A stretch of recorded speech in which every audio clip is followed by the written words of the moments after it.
మావా హాలీవుడ్ నుంచి కొత్తగా రిలీజ్ అయిన Steven Spielberg disclosure day movie review చూసేద్దాం ఈరోజు. ఈ సినిమా అయితే తెలుగు డబ్బింగ్ ఎక్కడ రిలీజ్ అవ్వలేదు మావ, కేవలం ఇంగ్లీష్ లాంగ్వేజ్లో మాత్రం రిలీజ్ చేశారు. రన్ టైం వచ్చేసి గట్టి కొడత 2 hours 25 minutes ఉంటుంది. ఫ్యామిలీతో కూడా వాచబుల్ మూవీయే. సో సినిమా చూస్తే నాకేమనిపించిందంటే పర్లేదు మావ, సినిమా ఒక్కసారి చూడొచ్చు, అది కూడా కొంతమందికి మాత్రమే. ఎందుకంటే చూసేద్దాం రివ్యూలో. ఫస్ట్, స్టీవెన్ స్పిల్బర్గ్ తర్వాత తీసిన ఈ సినిమా రెగ్యులర్ ఏలియన్ ఇన్వేషన్ మసాలాతో నిన్న రొట్టె అయితే కాదు మావా. నువ్వు పెద్ద పెద్ద స్పేస్ షిప్లు వచ్చేసి కింద పైన పడిపోయి మనుషులను చచ్చిపోయి బిల్డింగ్లన్నీ పడిపోతాయి అనుకుంటే వెళ్తే మాత్రం నీకు బ్యాండ్ మేళం థియేటర్లో. ఇది ఏలియన్తో యుద్ధం కంటే మనుషులు బుర్రతో ఆడే సైకలాజికల్ గేమ్ టైప్ అనమాట.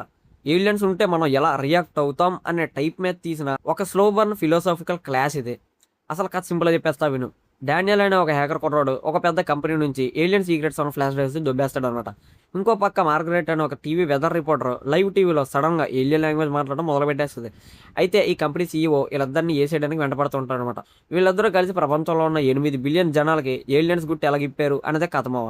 ఆ క్లైమాక్స్లో ఏలియన్ బయటకు వచ్చి పెద్ద ఏదో భగవద్గీత చెప్తుంది అనుకుంటే స్టైలిష్గా లిజన్ అని ఒక మొక్క చెప్పేసి వెళ్ళిపోద్ది బావ. ఆ ఒక్క మొక్కకి అసలు ఎంత బిల్డప్ ఇచ్చారా అనిపించక మానదు మామ థియేటర్ నుంచి బయటకు వచ్చిన తర్వాత.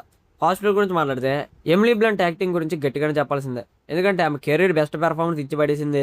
తన కళ్ళతోనే సీన్స్ లేపేసింది మా మ్యాక్సిమం. ఆమె లేకపోతే సినిమా డల్ అయిపోయేది. జాన్ విలియమ్స్ బీజం మాత్రం చాలా సబ్స్టల్గా గుండె కత్తుకునేలా ఇచ్చేసాడు. సినిమాటోగ్రఫీ అండ్ ట్రైన్ చేసే యాక్షన్ సీక్వెన్స్ మాత్రం స్పిల్బర్గ్ మార్క్ గట్టిగా కనబడింది. లాస్ట్ 20 minutes క్లైమాక్స్ అయితే వేరే లెవెల్లో సీట్ ఎడ్జ్లో కూర్చోబెడతాడు పక్క. నెగిటివ్స్లోకి వస్తే ఫస్ట్ హాఫ్ అయితే చాలా లాగ్ అనిపించింది మామ.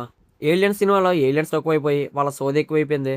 కొన్ని సీజే జంతువులు అయితే చాలా స్టిఫ్గా మన ఎగ్జిబిషన్లో బొమ్మల్లాగా ఉన్నాయి. ఏమీ తెలియని వాళ్ళకైతే స్టార్టింగ్ సీన్స్లో ఏం జరుగుతుందో అర్థం కాక పక్క కన్ఫ్యూజ్ అవుతారు. ఓవరాల్గా చూస్తే ఇది పక్క హిట్ అండ్ మిస్ బొమ్మ.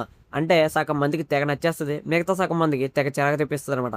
నీకు ఎరవెల్ లాంటి slow burn emotional sky face movies ఇష్టం ఉంటే మాత్రం ఈ సినిమా నీకోసమే. తాత ఎక్స్పీరియన్స్ గట్టిగానే ఎంజాయ్ చేస్తావు. లేదు మాకు ట్రాన్స్ఫార్మర్స్ లాంటి కొట్టుకునే సినిమాలు కావాలి అనుకుంటే మాత్రం నువ్వు థియేటర్కి వెళ్ళే ముందు ఒక తలగాడి ఒక దుప్పటి పట్టుకెళ్ళమో చాలా మంచిది. గ్రాండ్ రోజులు వచ్చి ప్రపంచాన్ని నాశనం చేస్తారనుకుంటే వచ్చి జస్ట్ క్లాస్ పీకి వెళ్ళిపోయారు అంతే మావా. సో ఇది ఈ మూవీ మీద నా రివ్యూ. ఇంకో చిన్న హెల్ప్ మావా, మన సినీ కార్డ్ ఫ్యామిలీ 1K సబ్స్క్రైబర్స్కి చాలా దగ్గరగా ఉంది. సో ఈ వీడియో నచ్చితే ఆ లైక్ బటన్ గుద్దేసి మన ఛానల్ని వెంటనే సబ్స్క్రైబ్ చేసుకుంటారు అనుకున్నా. సో ఈ సినిమా కనుక మీరు ముందే చూసేస్తే మీ ఒపీనియన్ అంటే కామెంట్స్లో చెప్పండి. నెక్స్ట్ వీడియోలో కలుద్దాం. అంతవరకు బాయ్.